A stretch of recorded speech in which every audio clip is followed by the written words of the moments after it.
एक आम सा सपना कि बस किसी तरह देश से बाहर जाकर एक बेहतर जिंदगी मिल जाए। और इसी उम्मीद में एक इंसान अपना घर छोड़ता है।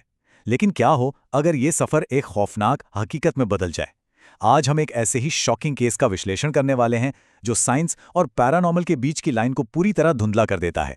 ये कहानी है कमल की, एक ओवरसीज वर्कर जिसका फिजिकल ट्रॉमा और रहस्यमयी अनुभव किसी को भी हैरत में डाल देगा। जरा सोचिए, मैंने कूदने के बारे में सोचा 1 मिनट और सब कुछ खत्म। एक नए देश में नई नौकरी के सिर्फ तीसरे ही दिन किसी के दिमाग में अचानक अपनी जान लेने के ऐसे हैवी विचार क्यों आएंगे? कमाल के दिमाग में यह ख्याल बार बार आ रहा था कि एक छलांग और सब खत्म किया जा सकता है। ये एक ऐसी गहरी और डिस्टर्बिंग साइकोलॉजिकल स्टेट को दर्शाता है जिसके पीछे का कारण समझना बेहद जरूरी है। तो ये पूरा सिलसिला आखिर शुरू कैसे हुआ? बात है साल 2023 की।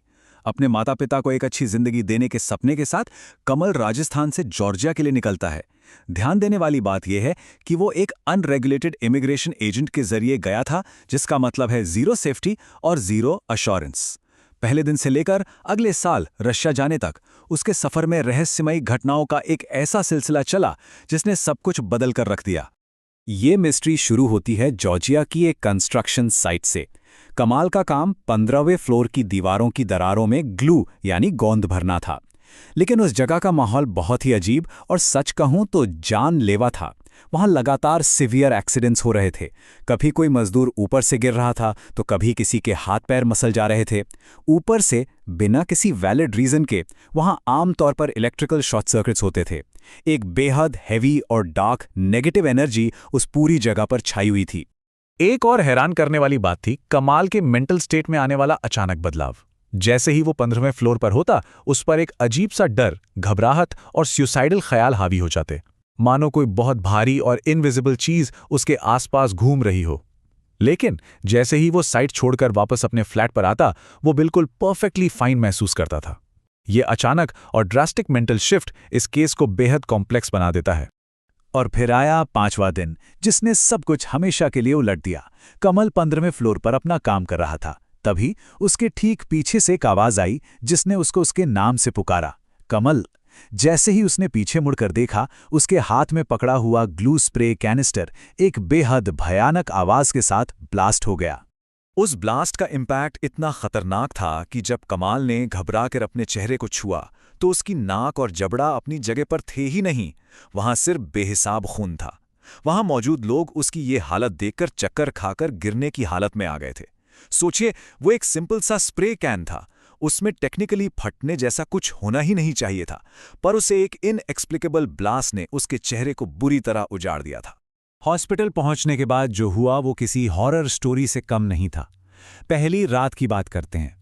कमल जब बेड पर लेटा था, तभी दो अजीब से लोग, जिनके चेहरे बुरी तरह जले हुए थे, बंद दरवाजे के आर पार आ गए। उनमें से एक एंटिटी तो हवा में फ्लोट कर रही थी। उन्होंने कमल की टूटी हुई नाक और चेहरे को वायलेंटली मोड़ना शुरू कर दिया। लेकिन जैसे ही ड्यूटी नर्स वहां आई, ये एंटिटीज अचानक गायब हो गईं। नर्स को लगा कि कमल खुद अपने ही जख्म नोच रहा है और उसने पनिशमेंट के तौर पर उसके हाथ बेड से बांध दिए। आमतौर पर यही लगता है कि दिन के उजाले में इंसान सेफ होता है, पर ऐसा नहीं था। अगली सुबह वही दो एंटिटीज दोबारा लौट आईं, इस बार बिल्कुल काले कपड़ों और काली टोपियों में, और उनके चेहरे और भी ज्यादा टेरिफाइंग थे। उन्होंने उसके पेट और गले पर बुरी तरह खरोचना और काटना शुरू कर दिया। सबसे अजीब बात तो ये थी कि जब डॉक्टर्स राउंड पर आते तो वो इन एंटिटीज के ठीक आर पार गुजर जाते। उन्हें कुछ दिखता ही नहीं था। डॉक्टर्स को बस यही लगा कि कमाल को ट्रॉमा का फिजिकल दर्द हो रहा है, और उन्होंने सिर्फ पेन किलर्स देकर छोड़ दिया। दूसरी रात ये horror completely out of control हो गया। अब 2 की जगह 3 एंटिटीज उसके वार्ड में मौजूद थीं। हालांकि वहां एक सिक्योरिटी गार्ड था, पर वो एकदम गहरी नींद में सो रहा था। जो तीसरी नई एंटिटी आई थी, वो अपने साथ एक बड़ा सा लकड़ी काटने वाला ग्राइंडर लेकर आई थी। वो ग्राइंडर को कमल के पेट पर रखकर ऑन करने की एक्टिंग करते और उसका मजाक उड़ाते। कमल बेहिसाब दर्द और दहशत से तड़प रहा था और वो उस पर हंस रहे थे। जब मेडिकल स्टाफ ने उसकी ये बेचैनी देखी तो उन्होंने तुरंत सारे मेडिकल टेस्ट करवाए, लेकिन रिपोर्ट्स में सब कुछ नॉर्मल था, कुछ भी अबनॉर्मल नहीं निकला। और तब डॉक्टर्स ने ऑब्वियसली वही कंक्लूड किया जो मेडिकली सेंसिबल था। उन्होंने कहा कि इतने सिवियर फिजिकल ट्रॉमा की वजह से कमाल पूरी तरह अपना मानसिक संतुलन खो चुका है, वो पागल हो गया है और उन्होंने स्टाफ को उस पर और कड़ी नजर रखने को कह दिया। अब तक के इन बातों को सुनकर हम शायद आसानी से इसे एक सिवियर साइकोलॉजिकल ब्रेक या हेलुसिनेशन का नाम दे सकते थे, लेकिन अब इस कहानी में एक ऐसा हैरतअंगेज मोड़ आता है जो पिछले सारे लॉजिकल आर्ग्यूमेंट्स को झुठला देता है। ये एक ऐसा टैंजिबल नाइटमेयर था जो किसी भी मेडिकल लॉजिक को पूरी तरह से चुनौती देता है। तीसरी रात का वाकया आपको अंदर तक हिला देगा। वो दो एंटिटीज वापस आएं और इस बार उनके हाथ में एग्जैक्टली वही ग्लू स्प्रे था जो साइट पर फटा था। उन्होंने कमाल की बैंडेज खोलकर उसके नाक, मुंह और यहां तक कि उसकी नाभि यानी नेवल में ग्लू फोर्सिबली भर दी। और हैरानअंगेज बात यह है कि जब डॉक्टर्स आए तो उन्हें वाकई में उसके मुंह, नाक और पेट के अंदर से एक्चुअल फिजिकल ग्लू सर्जिकली निकालनी पड़ी। ध्यान दीजिए, ये कोई दिमाग का वहम नहीं था, उन्हें रियल ग्लू निकालनी पड़ी थी। इसकी ठीक बाद एक और रहस्यमयी इंसिडेंट हुआ। अपने ट्रांसफर से पहले कमल ने डेस्परेट होकर प्रार्थनाओं का सहारा लिया। जैसे ही उसने हनुमान चालीसा पढ़नी शुरू की, वो एंटिटीज पीछे हटने लगीं। लेकिन वहां से गायब होने से पहले उन्होंने एक बहुत ही खौफनाक धमकी दी, we will kill you so, यानी हम तुम्हें ऐसे ही मारेंगे। ये क्लियर इंडिकेशन था कि इस नाइटमेयर का एंड अभी नहीं हुआ था। इन सबसे डरकर कमल किसी तरह इंडिया वापस आ गया।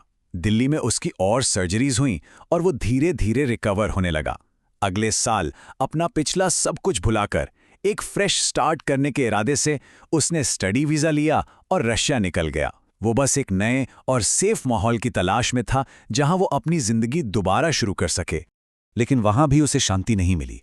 रशिया पहुंचते ही प्रॉब्लम दोबारा शुरू हो गई। एक रात किसी ने अचानक उसका पैर पकड़कर उसे बुरी तरह दीवार की तरफ धे मारा और उसके बाद वही एंटिटीज जो जॉर्जिया के हॉस्पिटल में थे उसके रशिया वाले फ्लैट की खिड़की पर दिखाई दिए और उन्होंने एग्जैक्ट वही बात रिपीट की, we will kill you this time. स्थान बदल गया था, देश बदल गया था, लेकिन वो ट्रॉमा, वो तकलीफ नहीं बदली। सोचिए, इस तरह के लगातार टेरर से कोई भी इंसान मेंटली टूट जाएगा। कमाल अंदर से कंप्लीटली तबाह हो चुका था। इस इंतहाई डर, आइसोलेशन और होपलेसनेस के चलते उसने शराब का हेवीली सेवन करना शुरू कर दिया। एक अनजान देश में वो बिल्कुल अकेला था और एक ऐसी अनएक्सप्लेनेबल फोर्स से लड़ रहा था जिसका उसके पास कोई इलाज ही नहीं था। और आखिर में अपनी इंडिया की फ्लाइट से बस कुछ दिन पहले एक आखिरी और बेहद टेरिफाइंग इंसिडेंट हुआ। कमाल रात को सो रहा था कि अचानक उसे लगा जैसे कोई एंटिटी सुई और धागे से उसके होठों को सिल रही है। चीखता हुआ जब वो आईने के पास गया तो उसने देखा कि फिजिकली उसके होठ एकदम ठीक थे, लेकिन वहां पेन एग्जैक्टली वैसा ही था जैसे सच में किसी ने उसके मुंह को सिल दिया हो। कमाल की इस पूरी कहानी से हमें कुछ बेहद जरूरी रियलिटीज पता चलती हैं। पहली, अनरेगुलेटेड एजेंट्स के थ्रू लेबर के लिए बाहर जाना किस हद तक रिस्की हो सकता है। दूसरी, ऐसी ओवरसीज कंस्ट्रक्शन साइट्स पर हिडन फिजिकल डेंजर्स कितने ज्यादा होते हैं जहां प्रोटेक्शन ना के बराबर है। और तीसरी, इंतहाई अकेलेपन और इतने बड़े फिजिकल ट्रॉमा का किसी इंसान के दिमाग पर कितना गहरा और डेवस्टेटिंग असर पड़ सकता है। तो आखिर में एक बेहद डिस्टर्बिंग सवाल हमारे सामने रह जाता है, क्या कमाल की ये कंडीशन सिर्फ और सिर्फ उस भयानक फिजिकल ट्रॉमा और मेडिसिन का एक साइकोलॉजिकल रिएक्शन था, या फिर जैसा कि सर्जरी से निकाली गई उस फिजिकल क्लू से इशारा मिलता है, क्या उसने वाकई किसी ऐसी डार्क पैरानॉर्मल फोर्स का सामना किया था जो हमारी समझ से परे है? सच क्या है शायद कोई ना बता पाए। इसी विचार के साथ आज के इस विश्लेषण को यहीं खत्म करते हैं। अपना ध्यान रखिए और हमेशा सेफ रहिए।